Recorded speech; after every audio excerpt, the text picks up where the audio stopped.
This is Dr. Janine Cross, and I'm going to use this video.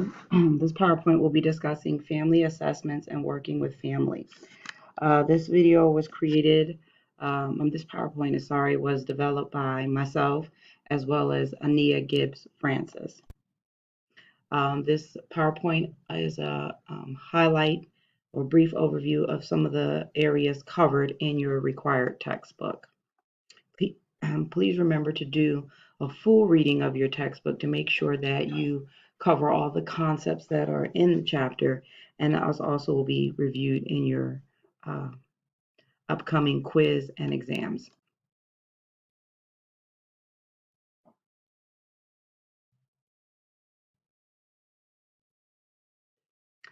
Defining family. There are many ways to view families and to define families in assessment, intervention, and treatment. There are varying ways to look at them. One is by biological origin. Biological mother, the biological father, biological siblings, for example, and they're built on those biological bonds that attach or connect the family members. But there's also a more broader view, which includes not just the biological bonds and connections that individuals have with one another, but also how they're connected legally through marriage, birth and adoptions, foster care and or legal custody.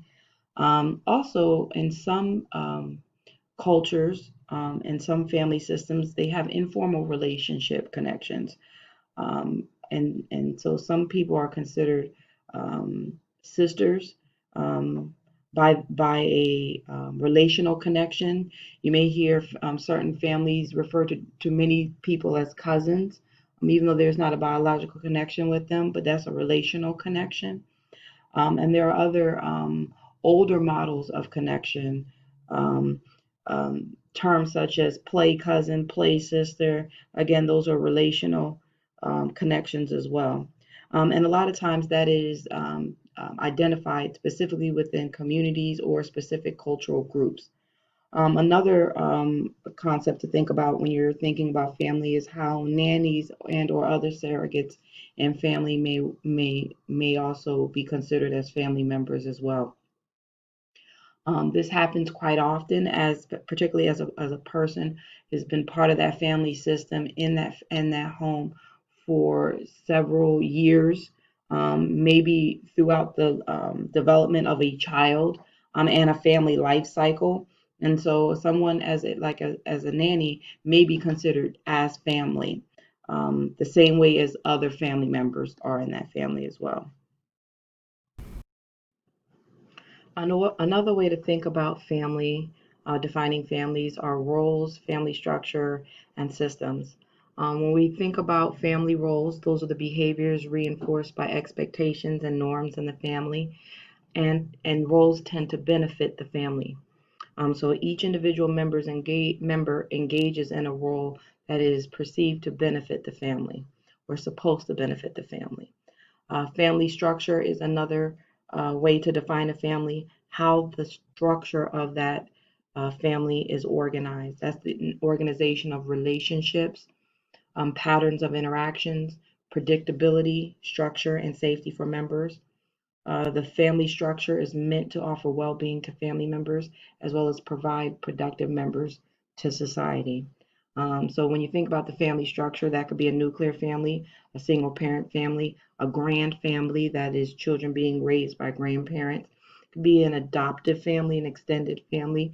So, that structure of that family, as a generalist social worker practicing, you should be able to begin to predict patterns of behavior based on the structure of the family.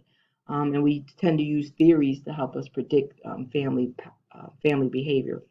Systems theory is one. Um, um, Structural family theory is another theory that we apply to help predict behavior and patterns in family systems or in families. And again, the way the structure of the family is set up, it's supposed to offer some sort of safety for the members in that family. Again, well-functioning family should offer well-being to members, and that's a place where they can seek that and get that.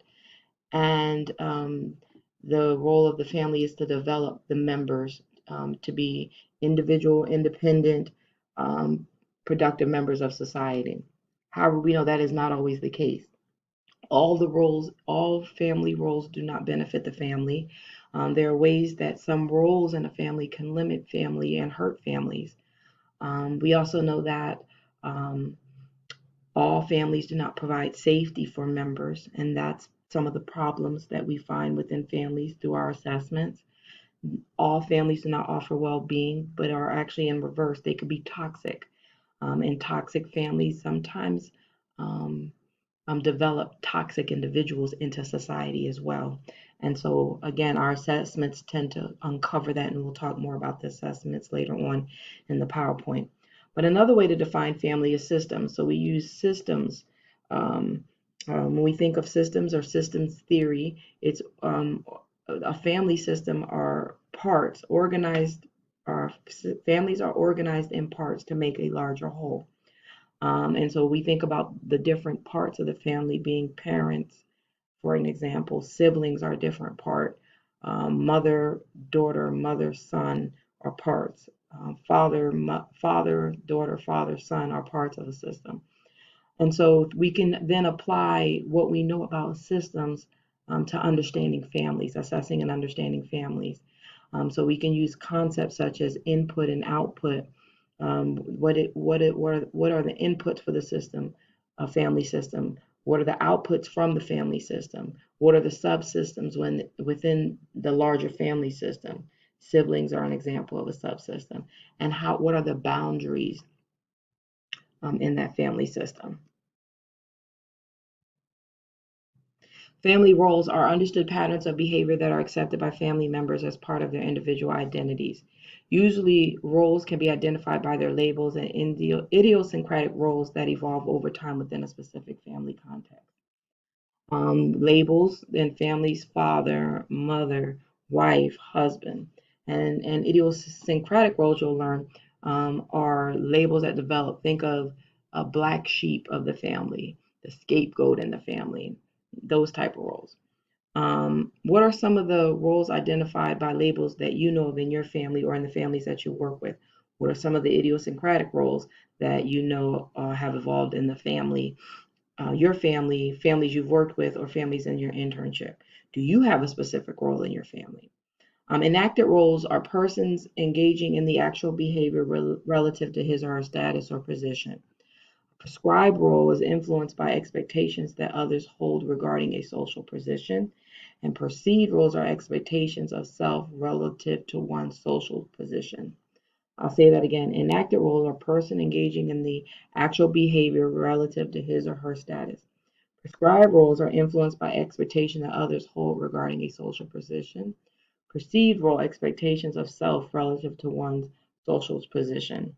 I find this part to be very interesting. If anyone have ever seen the movie Mulan, I know they just recently released the movie, but it was in cartoon form first. That is a good case analysis of assessment of a family dynamic, family structures. I think that movie really goes into a lot of the concepts that we're covering in this book when we're talking about family roles, structure of the family.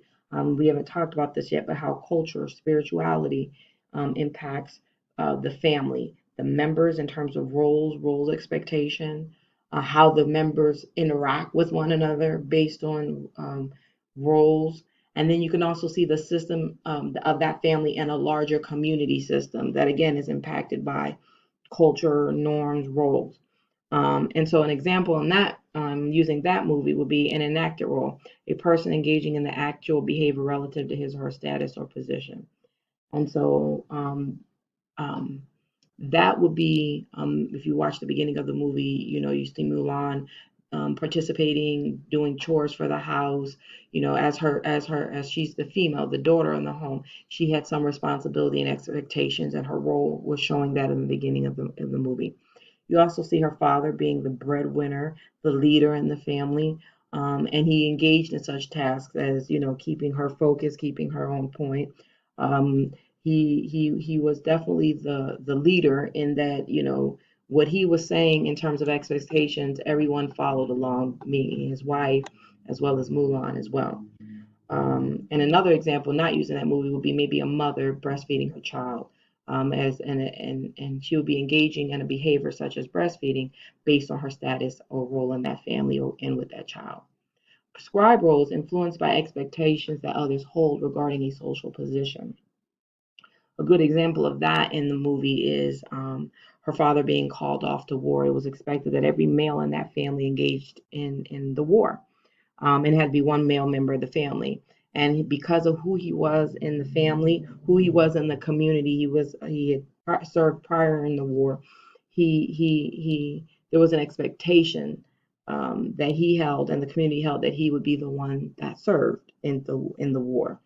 Another example would be because of Mulan's role, she was expected to meet the matchmaker, and her role was to, um, you know, be matched with a partner, a husband, and this would give honor to the family. This would benefit the family, and her role was to carry on with this expectation of being matched, so that it will benefit the family, and she would use her role to benefit the family that way. Um, However, as the movie plays out, you see where there's conflict there, where she didn't believe, she had issues with enacted roles as well as her prescribed role. She didn't feel that her dad should have to engage in the war because of his age and his status. Um, and she didn't believe in the expectations that the community or the family had for his prescribed role. And so the conflict there was, she went instead, and everyone knows how that plays out. But she had her own perceived role, expectations of herself, and it wasn't the enacted role and it wasn't the prescribed role. And so she created her own role, but she also was conflicted doing this. In one aspect, she felt right in doing what she perceived her role to be, but then she also felt a lot of shame and guilt by conflicting with her enacted and prescribed role. I can go on and on about that, but that's just a good example of family roles, family structure, and how family functioning is benefits from roles, how it's limited by roles and expectations, norms, and it also really does a good job, I think, that movie of incorporating how people's spirituality and culture can impact the family and the roles. So, family roles, what are some roles identified and what are some of the labels? What are examples of idiosyncratic roles? Again, think about yourself, think about your family, think about past families you work with, think about your internship. Labeled roles are grandparent, mother, father, brother, sister. I provided examples of that. And idiosyncratic roles such as comedian, scapegoat, caregiver, black sheep is another one as well. So family systems framework shows how families organize to achieve their goals and perform their functions. I gave you an example of that when I with the movie Mulan. Homeostasis is a tendency of a system to maintain or preserve equilibrium or balance. There's a belief that every person and every system is moving toward homeostasis, that equilibrium, that balance. You want to make sure that it's evenly balanced. Um, Functioning families that have well-being are believed to have established homeostasis. Feedback loop, cycles of interactions or expected interactions that are used to exert influence over families and family members. This is the feedback loop. Think about again the movie Mulan and some of the feedback that she got, the interactions between her and her father, related to her position in the family and knowing her place in the family. Um, think about her mother's feedback to her related to her not being matched, and her Mulan's conflict of wanting her identity, her individual identity, to show despite what the expectations were around her, and how was influence exerted over her um, in terms of her expected behavior when she went to go meet the matchmaker for example, and how she was subdued and allowed those feedback loops provided by her parents to have her acquiesce within her role. But at some point she rebelled. That's another story, but that's an example of the feedback. And boundaries, abstract dividers that function one, between and among other systems or subsystems within the family, and two, between the family members and the environment. Boundaries, in that movie Mulan, boundaries was a big issue, particularly for dad. Her dad felt like, there were firm boundaries in place. He was the parent, she was the child. And there were times where she would challenge him, his thoughts, his belief, and that was considered a crossover in boundaries for him. Again, a major theme in that movie that came up, especially early on, was her not staying in her place as a daughter. And that's cultural identity, spiritual identity, role in the family. That was another example of how they felt that she was crossing over into boundaries. And even her decision to actually serve in the army in behalf of her father would also be considered of a violation of a boundary as well. I can talk more about other boundaries in terms of community interactions as well, but that's a good example of that. So we can think of systems or family in systems, and then think about using these terms from family systems theory to apply to a family situations to help us define and understand the functioning of a family. Family assessments. Family assessments provide history. We're allowed, generalist social workers can develop a history of the family, understanding where the family has been, what were some of the things that the family has gone through in terms of functioning to get to this point. So family assessments uncover the history of a family. Relationships, the family assessment should be able to show you the relationships in the family, not just the structure, but the quality of the relationships. We want to know if they're mother, father, sibling. We want to know if it was just single mother and child. So we want to understand what the relationship is in terms of structure. We also want to know what the relationships are in terms of relationships. Is it a married couple, and is it a healthy, productive, functioning marriage? Or is it a um, a toxic marriage, or are they separated? Are they married but separated? Which speaks to where the relationship is. Well, family assessments are going to uncover communication, um, positive communication, negative communication, lack of communication, violent communication. And so you're assessing the communication, not just the quality of the communication, but how the communication is occurring through each individual member with one another. Again, you're assessing the overall system functioning, which relationships and communications can lend to functioning. But you're also seeing where the boundaries are. Are they soft boundaries? Are they rigid boundaries? Are there no boundaries? You also want to get an idea of the life cycle of the family from your assessment. Is this an early family? Is this a parents, newly married family? Are they new parents? Have they been married? Are they newly married in the last couple of years with younger children? That's a family in the earlier life cycle. Has the family been married a while? Has the couple been married a while, but they're just now having children? So they're just developing their larger family. That's a life cycle. Have the children graduated high school and they went to college? Are they empty nesters, what we call family? And that's a family that's further along in the life cycle course.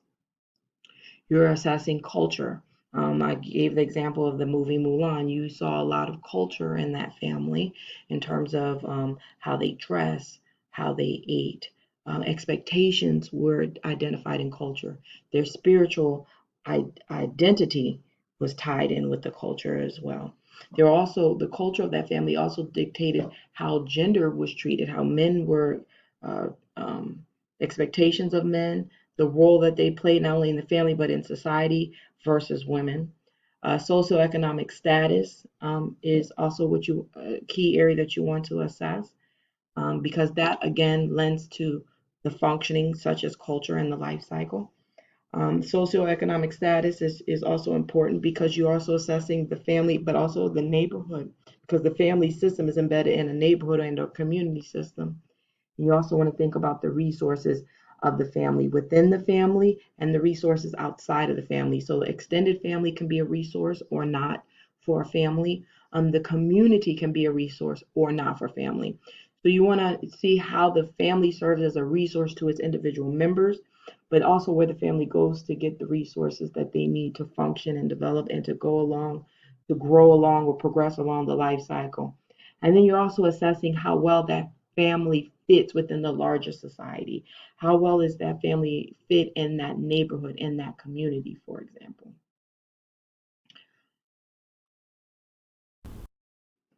And as you understand families, as you start defining your families and understanding your families better, now meaning role structure, how you understand the family to be organized, now you're also thinking about problems if they are presented. Usually, families are seeing social work, generalist social workers and agencies because there's some kind of issue with problems in the family or how the family is functioning. And that's a problem in itself, but how we conceptualize the problems and how we assess the problems and how we develop the intervention will determine on how we're viewing the problems and how those problems are they independent problems? Are those are you able to see how those problems themselves are influencing functioning? And so is your intervention going to be targeted directly to the problem and or and by clearing up the problem, the functioning will automatically improve? Or do you need to address the problem and do some work with functioning of the family as well? So again, when you're doing family assessments, some of the things that you're looking for in terms of problem areas are conflicts between members. Is there conflict between the mother and the father or the married couple? Is there conflict between the mother and the sibling, the mother and the son, the mother and the daughter, father and son, for example? Where are the conflicts in the family? And is the conflicts between the individual members um, themselves or expectations or roles? We talked about that with the example with Mulan, where the conflict was. There was a clear conflict between Mulan and her father. There's a clear conflict between Mulan and her mom. And there were conflicts based on ideology. And yes, it did become an issue with family functioning. Won't go into detail, but you know how that movie goes. Finances is a problem. And you want to assess is the issues with financial stability. Um, is poverty an issue? And not problems aren't just lack thereof of money. Sometimes influence. Affluent families have the same issues with finances. They have problems with finances. So I think sometimes we think money is just a poverty issue, but well-to-do families have um, conflicts as well related to finances. They look different, but they're still financial problems. Is it an illness of a family member? Is there mental health issues of the family member? Think about a father who may be the breadwinner or a mother who may be a breadwinner who develops cancer, terminal cancer.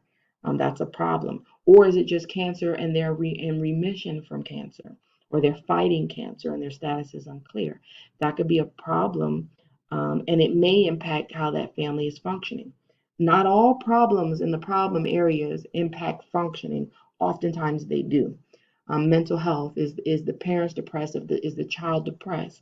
Is the child cutting school? And that will be an educational issue. Or is there a learning disability with one of the members of the family? And is that the problem? And is that issue impacting family functioning? Is it causing stress on the marriage, for example? Is there a problem with low education of family members? And that's and is that the area that you want to focus on in terms of the problem? But then how then is that impacting functioning? Is this um, is this hurting how the family functions because they can't earn a livable wage because education is so low? Violence, domestic violence, for an example, or abuse, parenting abuse. Is child welfare involved? Is this a family whose children are in foster care because of abuse from the parents to the children, or is there domestic violence between the mother, the father, and the mother? Is that the problem, and how is that impacting family functioning? Is it? Most likely, yes, but how? Addiction is another example of problems that families have often. And it's a particular member of the family. How is that impacting how the family function? Or has it not impact how the family function, but you're able to predict that it will soon? And so functioning issues with the family are challenges in the marriage. Are the couple divorced? Are they separated? There may be challenges with parenting. It could be a child that is considered um, um, delinquent in terms of not attending school. Is a child that's also oftentimes getting in is it a child that is not attending school, not doing schoolwork, conduct showing conduct issues, and that's causing stress on the parent?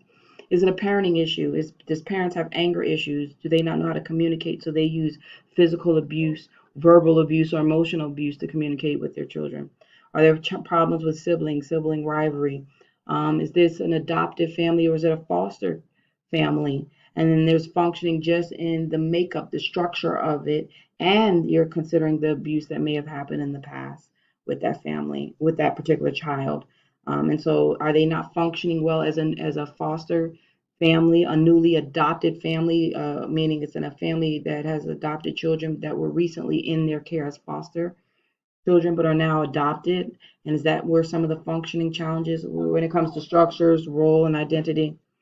Births in the family. Sometimes births are wanted and desired, sometimes they're not. And does the birth cause stress on the family? Death, grief, and loss, and also developmental issues. Where is the child? Sorry, the family developing along that life cycle? Is there problems with that? Are they not developing well? Are they not dealing well with a child going away to college?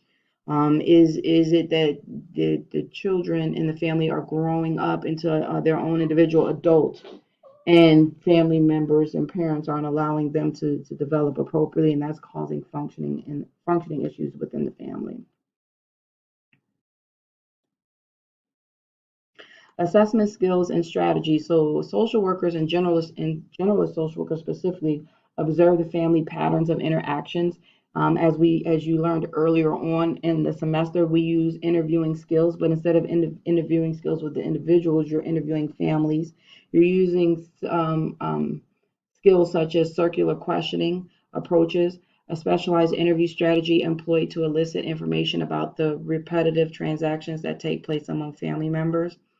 You're using standardized assessment scales to gather information about certain risk.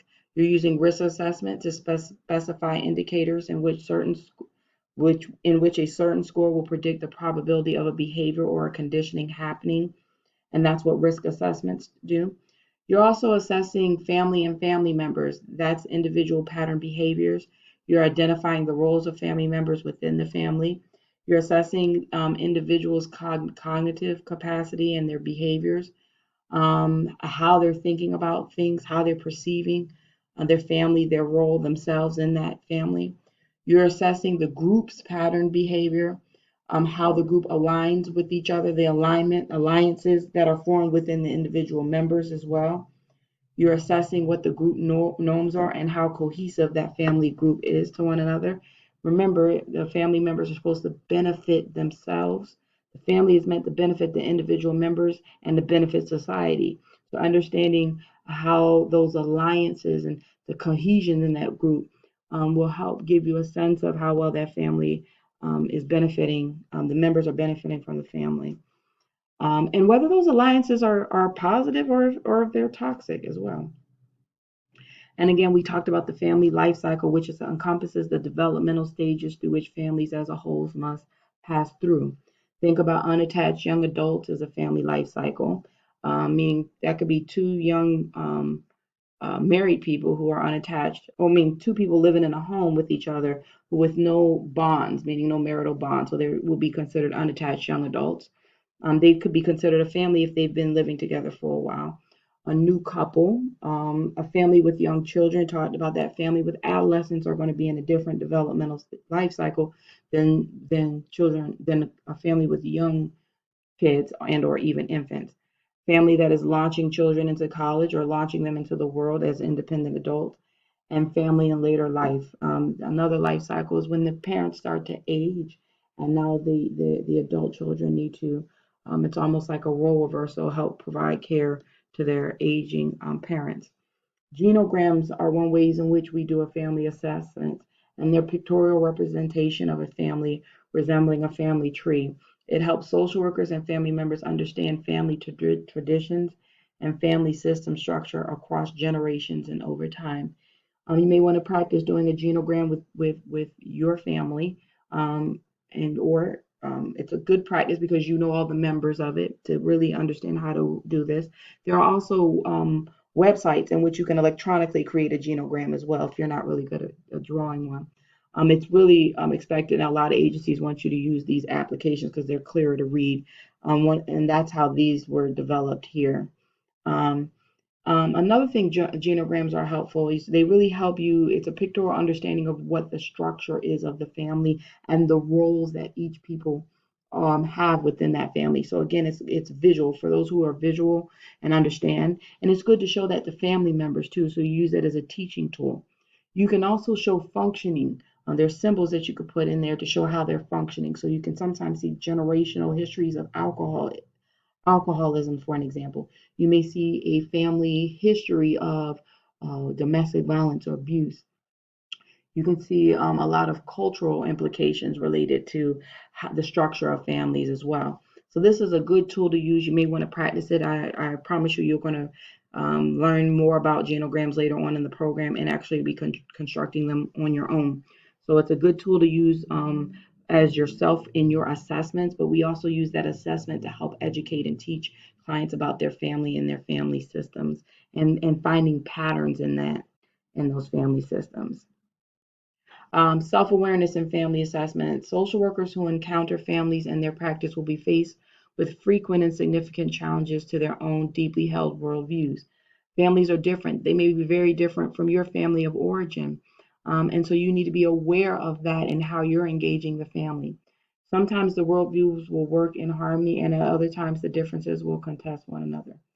Social workers must grapple with their own assumptions about what constitutes a healthy and functional family and ensure that bias does not negatively affect practice. Please understanding the point. The point is to identify problems in that family, but you can't say they're problems. The family has to see them as problems. They are coming to you to help them with a specific problem. They may feel that they're functioning well in the other areas, and you have to accept that. Now, you could try to educate them if you see that there are other challenges, but if they don't see that as challenges, you have to be mindful of what they consider as healthy, what they consider as functional. And again, within reason, but just understand that you have to be aware that how that family function may be different than your values and beliefs. The family may have their own values and beliefs, and the goal is for their family functioning. They need to feel like they're functioning in their family. They need to feel that they're getting security from their family. They need to feel as though that they're developing, progressing well across the life cycle. They need to feel as though they are developing productive citizens, individuals, and community members. And so that family lens is what's key here. And so when you're working with families, you have to be very aware of your differences, and be very sensitive and uphold cultural differences in family. And one good example of that is probably still the movie Mulan. You know, we probably had our own feelings about women's role in families, and our culture may be very different, but we have to respect the father and his cultural beliefs related to his daughter and his expectations in his life. The same way we would respect Mulan and her views as well. And it's very easy to take sides there, but as a social worker, you need to be self-aware and be helping the family. So you'll be working with the father and asking him, what does he want? What is his expectations are? You would ask Mulan what are her expectations are and try to align and find a consensus between the two. You saw that was done toward the end of the movie. The difference is you would probably engage with them and try to get them to that place a lot earlier on and avoid having all that other stuff that happened throughout the movie in order to establish that homeostasis with the family. Ways that families have organized to solve problems or evolutionary survival. When you think about defining family functioning, procreation ensures survival, you know, having children, having family, growing your family, providing for physical needs. Families obtain and distribute resources that are instrumental for physical health and economic survival. Provide secure attachment bonds for children so that they can be independent, secure, attached, securely attached individuals in society. Primary socialization for children. The family is your first group. And so, just as any group work, we've talked about how working with groups and the role of groups, they're for tasks, they're for education, they're for socialization. So, groups can be set up for different reasons when you're doing group work with individuals. But family is itself a group, and the role of that family is to serve as a socialization for children. So, it's a socialization group. It's also an education group because it's educating, and it's a task group because people are expected to fulfill certain tasks within the family. So you can also think of families as groups as well. And so families teach and reinforce social norms and rules necessary for successful performance in the social world. Function, regulate sexuality. Family structure establishes boundaries that limit sexual relationships amongst its members, for example, incest. It satisfies emotional needs. Families provide members with affection, companionship, and sense of belonging. So think about those functions. And so when you're working with families, you're looking at these functions, but you're also seeing how the family perceives these functions. They may feel as though that they are well in these areas, or they may feel like they need support, or there's problems that exist in one of these areas, and they're coming to you to help them in that particular area. Communication is a functioning area that we work on as social workers to help families. Oftentimes this is a big problem in family systems. Communication style of family members can vary. There may be congruency of communication, where there's correspondence between the various verbal and nonverbal elements. So we want to see how that family communicates with each other verbally and nonverbally. We also want to understand the context in which communication is occurring. And that may dictate how verbal and nonverbal communication looks. So you're using those observation skills and interviewing skills to understand what the verbal communication and nonverbal cues are. Clarity. You're trying to see if the problems with communication is clarity. Was the message delivered clearly? Is people communicating themselves clear? Are they conveying themselves well enough in a relationship, in that family relationships? And mystification. Families befuddle or mask communication, obscure the nature and source of disagreements and conflicts in their relationships. There are a lot of challenges that come with communication, and this PowerPoint is meant to go through all the communication challenges. But you'll learn more as you go through this program. There are specific communication challenges, and here we just generalize and say mystification. But just know that it's a problem with how you're either members are sending information, or how members are receiving information, perceptions about the communication and or the person, trust, mistrust. There are a lot of things that go on with communication challenges. But just notice that this is one of the main areas of functioning challenges for families. Barriers to communication, prematurely switching the subject or avoiding topics, asking excessive questions, dominating interactions, which is a reflection of power dynamics, sympathizing, excusing, or giving reassurance or advice, mind reading, diagnosing, interpreting, overgeneralizing are challenges with communication, dwelling on negative historical events in a relationship, making negative evaluations, blaming, name calling, criticizing, directing, threatening, admonishing, using caustic humor, excessive kidding or teasing, focusing conversations on oneself rather than the group. Receiver skills, the degree of receptivity or openness of family members to the inner thoughts and feelings of other members in the system. So how are the family members receiving skills? Observe patterns of communication. See if there's lack of respect, if there are dual monologues going on, which means members are communicating simultaneously. Sender skills, extent to which family members can share their inner thoughts and feelings with others in the system. How are I messages used? Family rules underlie all aspects of family norms and structures. They prescribe the rights, duties, and range of appropriate behaviors of members within a family. There are usually explicit rules that family members readily recognize and can articulate. There are implicit rules, things that are not said verbally or out loud, but in which members know that they exist. Flexible rules can change depending on the context, such as time and surrounding. An example of a flexible rule would be there's a curfew for children when they are under maybe the age of 15, 16 years old. But as you get into over 17 and you're still living in the house, or even over 18, there may be some flexibility in terms of curfew. Rigid rules are almost always in place, and situational factors do not come into play. One rigid rule that you can think about is respect of your parents. Think about your parents, or think about parents that you've worked with. You know that those tend to be rigid rules. You're going to respect me as a parent, and that may mean you'll respect me when you're 5, you'll respect me when you're 20, you'll respect me when you're 40, and when you're 60. I'm still your parent, and that will be an example of a rigid rule. Environmental fit, social environment, set of broad social sectors that catalog the various ways that all families engage with the outside world. And so we want to also see how that family is a good fit in their environment. Environment can be neighborhood, community, could be spiritual environment, if they're Catholic, if they're Christian, if they're Muslim. It could be cultural. Environment is your culture too. And family adaptive capacity, their ability to adapt in a given environment. So extent to which the family can achieve its functioning goals given the demands of the family and social life.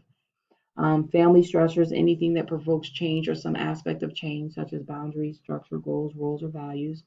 Resilience, capability of the individuals in the family to sustain their functioning and to thrive when threatened by risk and adversity. So again, you want to understand what the social environment is of the family, and that it includes community neighborhoods if they're impoverished, if they're lacking resources, if there are poor educational systems in the neighborhood, and lack of parks, lack of if they're food deserts, if they're violence, high crime area. You want to be mindful of that and the families functioning in that environment. One way to understand that family environment and the fit is an eco map. On the left side, the larger society, that eco map, where it has a list of schools, church, physicians, social services, non-related community services, utility services, friends, extended family, county health department, schools. That's an eco map. And you want to have an understanding what is in that client, what is when that family systems resources. And the eco map is a good tool to understand how that family fits within that larger environment, that being here community or neighborhood. And so understanding how that family interacts with the church. Are they responding to their physical health needs? Are they seeing their primary care doctor for wellness checks? Are they aware of the social services agencies that can help them with financial issues, food? Um, um, are they aware of any type of utility support services if their heat is going to get cut off, if they don't have electricity, water, or if they're having challenges with those services in general? But you also want to understand, do they have friends in that community? Do they have family? And sometimes they do not. And sometimes it's okay, they don't have friends or family, but now you have to look into that community and see, maybe send them to the social service department to meet that support need that they can't get because they don't have friends nearby, they don't have family nearby. When we talk about cultural competence, this is even that much more important. Is this a family with ESOL, English as a second language? And what kind of social services are them? Are they in a community with other people of their background and culture? Or or are they not and they feel isolated? So again, how is that family fitting in the larger environment? And the Eco Map can help you with that. On the right side is a sample community needs assessment form. This is getting an understanding of the needs of the community, what the community has. Um, you can use statistics, geographic information. You can get that online. You're going to do that in your community needs assessment during the second half of this course. What are the demographic information of the community and the members? But the more important is it's not to do the assessment on the community, but when you understand what the community has and it does what it does not have, it allows you to know what resources are available in that community for your families. And so understanding what the community needs are, what has already been done to meet the needs in that community, what resources are available locally to help meet the needs of the community. The needs assessment helps strengthen the families to make sure that the community can be a resource for the family. The family is a resource to itself and its members, But oftentimes the family has to go into the community to get the needs met. Think about employment, think about education of children, think about community centers, and all churches, how they benefit the families that you work with. And so having understanding the community will help you work with families. And stronger communities means stronger families. Stronger families also mean stronger communities. So that's why that is important. But those are two things that you would use for that. Planning and intervention, as you know, your required textbook talks about the generalist intervention model. You use that in your work with families as well: engagement, assessment, planning, implementation, and evaluation, and follow up. But more specific family interventions are family-centered approaches. You can look this up on your own. There are family-centered approaches where it's a comprehensive view where you're dealing with all the problems that may present in the family, using the family as the center of your target of your interventions, and comprehensively developing interventions to address each of the problems. So if it's domestic violence, you may have the father, and if it's the father, you may have the father in a work group, in a domestic violence group with other men to manage his anger, understanding why he does what he does in terms of domestic violence, abusing either the wife. It could be, and the mother is taking parenting classes so she can be a better parent. And so these are all the different interventions that you may be putting in place with one family. You may have one of the children in addictions treatment. So it's a family-centered model, which is building the strengths and capacities of the family and referring families to interventions to help improve the strength and functioning of the family. Structural family therapy works on how the structure of the family impacts functioning and whether there needs to be strengthening of the structure so that the family can function better. Family systems approach, we talked about it, how the system is functioning, inputs, outputs, boundaries, and finding areas in the problems in how the system is functioning and how that system is impacting other systems, and then doing the work with improving and strengthening the system itself. We talked about challenges with communication skills, but sometimes you may be working with a family and most of your work will be on communication because that may be the main problem. But you're also using your other generalist skills such as advocacy. And as always, you're always being culturally competent in your practice. You're understanding how culture plays a role in family, how culture plays a role in community. You're celebrating cultural differences. You're allowing that family member to identify to you what their culture is and how they function and operate within their culture. And your job is to respect that culture, support their culture, and to make sure that you're advocating on their needs. And again, just being culturally sensitive to their needs and understanding how your culture is different from theirs and how you are not hurting that system by trying to impose your cultural expectations on that system. And you're also engaging in other treatment as needed, and I talked about that. You may also be focusing on particular members where it comes to mental health, and you may need to refer them to a mental health counseling with an outpatient clinical social worker, a psychologist, or psychiatrist. You may be sending them or referring them to addictions counseling, or inpatient, outpatient, intensive outpatient treatment. We may also be working specifically on domestic violence, and that could be safety planning for the person who's being abused, or more legal help if they're ready for that. And so this was a brief overview of family functioning. I hope you found this helpful and help you tie in some of the key things and understand what you need to know for this chapter. And please, this is just a brief overview, or actually not so brief now, but be sure you read your textbook in full to make sure you have all the information that you need and you understand all the concepts related to family roles, definition of family, functioning of family, and so forth. Thank you.